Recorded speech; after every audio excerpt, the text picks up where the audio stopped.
इनक्लोजमेंट जो आप लफ्ज कहते हो वो कौन सा लफ्ज है इनक्लोजमेंट वाला? इनक्लोजमेंट तो होती है 4-6 महीने में होती है, 4-6 साल में होती है, 10 साल में होती है। ये इनक्लोजमेंट 100 साल के बाद इनक्लोजमेंट होती है। जेडीए का पंजा चलाया, उसका लाठी चलाई, उनको थाने में बड़ी अच्छी गोजरी बोलते हैं। हम तमनो जाना बहुत अच्छा तरीका ना, हम भी गोजरी करें, तम भी गोजरी करें जी। मेरे भाई, अगर आप गोजरी करते हो और गुजर की फीलिंग समझते तो आप ऐसे नहीं। ये जो आज ये गुजर और बकरवाल के साथ जो हो रहा है, ये एक कड़ी जुड़ती है कि सबका साथ सबका विकास, इससे बढ़िया विकास हो।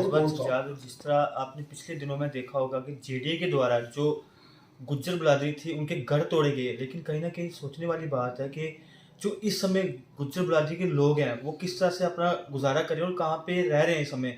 कल आपने देखा होगा प्रोटेस्ट किया गया, जितनी भी बिरादरी थी, जो अदर कास्ट के लोग थे, मिलजुल कर कोई सबने रोड ब्लॉक किया गया था। यहाँ पे चौधरी वफ़ा साहब जी हैं, ये भी वहाँ पे कल मौजूद थे। वफ़ा जी, जिस तरह आपने कल प्रोटेस्ट में मौजूद थे, देखा जाए अदर कमेटी की बात करें, सब मिलजुल कर प्रोटेस्ट कर रहे थे, उनकी मदद के लिए सारे खड़े थे, हिंदू सिख ईसाई जितने भी थे सब खड़े थे। लेकिन आप भी वहाँ पे थे, क्या लगता है जी जो जेडीए के द्वारा जी अत्याचार किया जा रहा लोगों पे, देखा जाए पिछले दिनों में कई जगह पे देखा, सांबा कठुआ में, इधर अब जानीपुर रूपनगर में भी देखने में नजर आया। देखिए, ये एक बुजुर्ग से लेके एक बच्चा भी ये बात समझता है कि ये जो कार्रवाई यहाँ पे की जा रही है, ये सरकार की तरफ से चाहे एडमिनिस्ट्रेशन की तरफ से जो की जा रही है, डेलिबरेटली किसी एक समुदाय को टारगेट करना है। वो समुदाय है जो पछड़ा हुआ तबका है। तो सबका साथ सबका विकास, मुझे तो लगता नहीं है ये सबका साथ वाली बात है। तो इन लोगों को जिनको आज उजाड़ा गया है, यहाँ पे जिनके मकान गिराए गए हैं, ये लोग बिफोर 47 भी यहाँ रहते थे और 47 के बाद भी यहीं पे आगे रह रहे हैं। इन्होंने कहा कि इनक्लोजमेंट, मुझे गवर्नमेंट ये चीज़ बताए।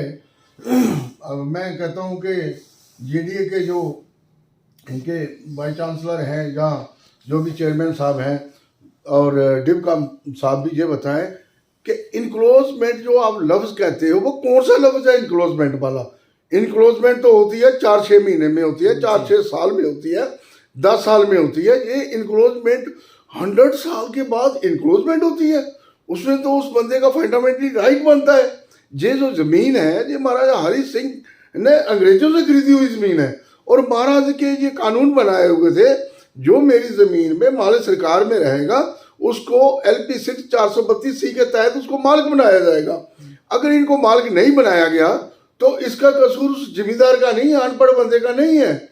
अगर वो पढ़ा लिखा होता आज आपकी जरूरत नहीं पड़ती उनकी ज़मीन में जाना, लेकिन वो अनपढ़ आदमी है, पछड़े हुए समाज से लोग हैं और गरीब गुरबे हैं। आपने उनके ऊपर एक तो ये जेडीए का पंजा चलाया, उसका लाठी चलाई, उनको थाने में हवालात में बंद रखा। आपने जो ऑनरेबल हाई कोर्ट का स्टे है, आप उसको भी इम्प्लीमेंट नहीं कर रहे हैं, उसको भी नहीं मानते हैं। आप मानते हैं तो किसकी बात मानते हैं? आप ये कहते हैं ऊपर से आर्डर है, ऊपर से आर्डर हमें बता दीजिए किसका है। अगर हम किसी गवर्नमेंट अदारे के पास जाते हैं, अगर हम LG साहब के पास जाते हैं, वो भी कहते हैं कि ऊपर से आर्डर है, तो हमें नहीं लगता कि स्टेट ये यूटी के अंदर LG साहब से ऊपर कोई ज़्यादा बड़ा है। यहाँ उसके बाद अगर सबसे बड़ा है तो हम कोर्ट को मानते हैं, जहाँ पे हम अपनी उम्मीद रखते हैं कि हमें वहाँ से इंसाफ मिलेगा। लेकिन ये जो आज करने जा रहे हैं, मैं बताता हूँ, ये जम्मू कश्मीर में या लद्दाख की बात नहीं है, ये पूरे भारतवर्ष में इसकी आग लगेगी।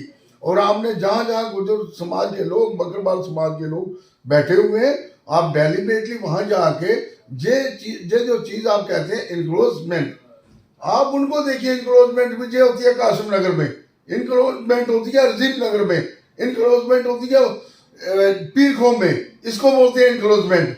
और जो सदियों से वहाँ रह रहे हैं वो इनक्लोजमेंट नहीं है मेरे भाई। ये एक तरफ भाजपा के कुछ लीडर कहते हैं, जिस तरह रविंद्र राणा साहब तो कहते हैं कि गुज्जर बकरवाल जो हमारे साथ मिलजुल के चल रहे हैं, उनके जितना विकास हो सकता है उतना करेंगे, जमीनें देंगे, लेकिन उनसे ही जमीनें छीनी जा रही है और उनको सड़कों में लाया जा रहा है। और दूसरी तरफ जिस तरह आपने कहा कि हवालात में बंद किया, लेकिन इस समय जो धरने पे बैठे हुए हैं, क्या लगता है 2 दिन का टाइम मांगा है पुलिस की तरफ से, 2 दिन का टाइम दिया गया है कि 2 दिन में आपका फैसला किया जाएगा, क्या लगता है आपको ये फैसला होगा इनका? देखिए, अभी नया नया इनके पास उदाहरण है। जब आप किसी भी शरीफ कौम को या शरीफ आदमी को या किसी समाज को, गरीब तबके को जब आप सताओगे जब वो भड़केगा तो आपको कंट्रोल करना बहुत मुश्किल हो जाएगा। आज मैं ये बता सकता हूँ कि कल की बात है कि किसानों ने आपको डे वन से कहा था कि हमारे ये 3 कानून जो है गलत है, इनको वापस ले लीजिए। लेकिन 750 आदमी वहां शहीद होने के बाद, मरने के बाद, गवर्नमेंट ने लास्ट में आगे श्री नरेंद्र मोदी जी ने ये कहा जी मैं आपको समझा नहीं सका, लेकिन इसलिए मैं ये 3 कानून वापस लेता हूँ। तो अगर वो डे वन में ही कर लेते, हफ्ते 10 दिन में कर लेते, उसके बाद किसानों को डराने का काम किया, जीपे उनके ऊपर, किसानों के ऊपर चला दी। आपने नहीं देखा ये कौन से समाज के लोग हैं? उसमें तो मुस्लिम भी था, सिख भी था, ब्राह्मण भी था, राजपूत भी था, शेड्यूल कास्ट भी था। अब जो मरे उनके नीचे आके जो शहीद हुए, वो तो एक माँ का बच्चा है, किसी की कास्ट का भी हो।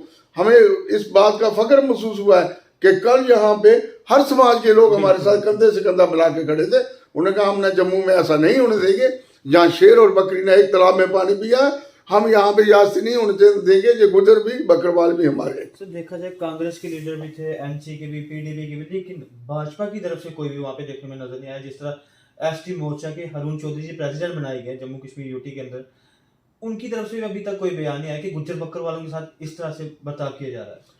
देखिए, भाजपा की जो करनी और कथनी है उसमें फर्क है, और वो जो गुज्जर नेता है वो भी समझते हैं कि हमें कौन सा लॉलीपॉप दिया जा रहा है। जो असली बात है वो नहीं करते हैं। तो अगर वो नेता वहां आते तो अपनी पार्टी के खिलाफ क्या बोलते, क्योंकि जिसकी हुकूमत है उसी को पूछा जाएगा।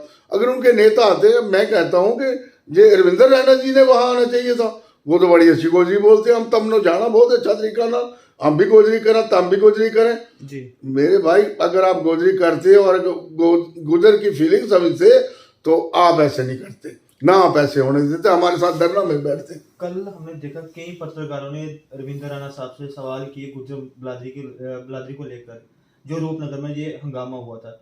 लेकिन रविंद्र राणा साहब से जो सवाल पूछे जाते थे वो सीधे प्राइम मिनिस्टर नरेंद्र मोदी साहब के ऊपर पहुंचते थे कि 5 जनवरी को जो उनके साथ हादसा हो उन पे चले जाते। उनकी तरफ से कोई जवाब क्यों नहीं मिला है?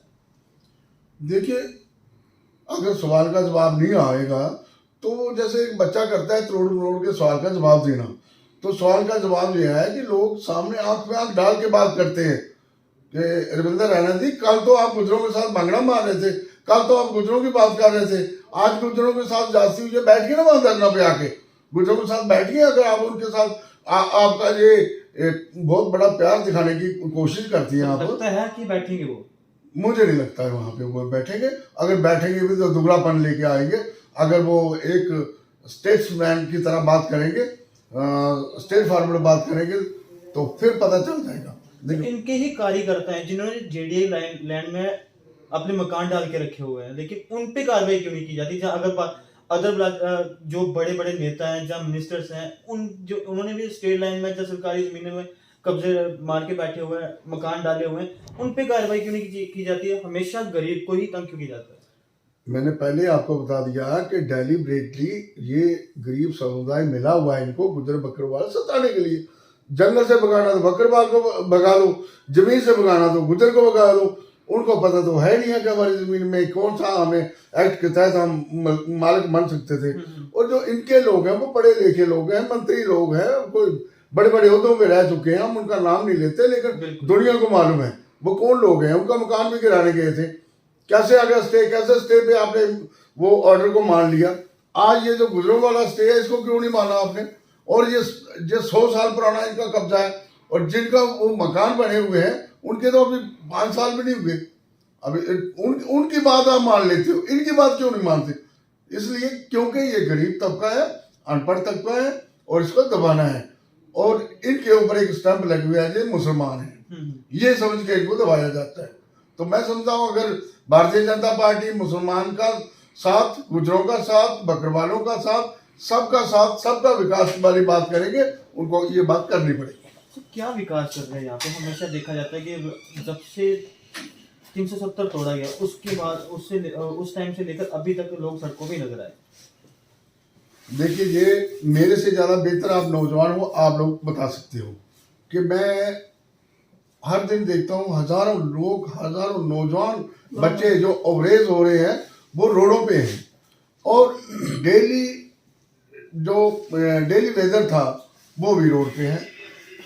और बहुत से हॉस्पिटल के जो मुलाजिम हैं वो रोड पे हैं, टीचर्स रोड पे हैं, पीएचई के मुलाजिम रोड पे हैं, पीडीडी के मुलाजिम रोड पे हैं। मुझे नहीं लगता कि सबका साथ सबका विकास, वो यहाँ पे कोई विकास वाली बात हुई है। पहाड़ियाँ खोदने से नहीं विकास होता, यहाँ ग्राउंड पे दिखाना पड़ेगा आपको सबका साथ सबका विकास। ये जो आज ये गुज्जर और बकरवाल के साथ जो हो रहा है, ये एक कड़ी जुड़ती है कि सबका साथ सबका विकास, इससे बढ़िया विकास और कौन सा होगा। तो जो 2 दिन का टाइम दिया गया है, क्या लगता है अगर 2 दिन के बाद ये फैसला नहीं हुआ तो आने वाले समय में क्या हो सकता है? देखिए, ये बहुत बड़ा इनकलाब खड़ा हो जाएगा जम्मू कश्मीर के अंदर। ये सरकार जो सोच रही है कि हम इनको गोली से, लाठी से, पुलिस से दबा के, किसानों को भी दबाने लगे थे, उनको भी लाठी मरवाई है, उनको भी अफगानिस्तान तो काबरिस्तान तो याकिस्तान तो खालिस्तान पाकिस्तान सब दिखाया, लेकिन वो हिंदुस्तानी है। वो अपनी हिंद की सरहद में किसी पाकिस्तान को घुसने नहीं देंगे और अपने हिंदुस्तानी का किसी का नाजायज खून नहीं बहने देंगे। और ये गुज्जर बकरवाल भी वही कौम है, अपने वतन के लिए आखिरी कतरा भी यहाँ पे कुर्बान करेंगे और इस धरती के लिए भी अपना आखिरी कतरा, तमाम गुज्जर बकरवाल खड़ा हो जाएगा। इनको पता नहीं चलेगा ये तूफान कहाँ से आया। जी शुक्रिया सर।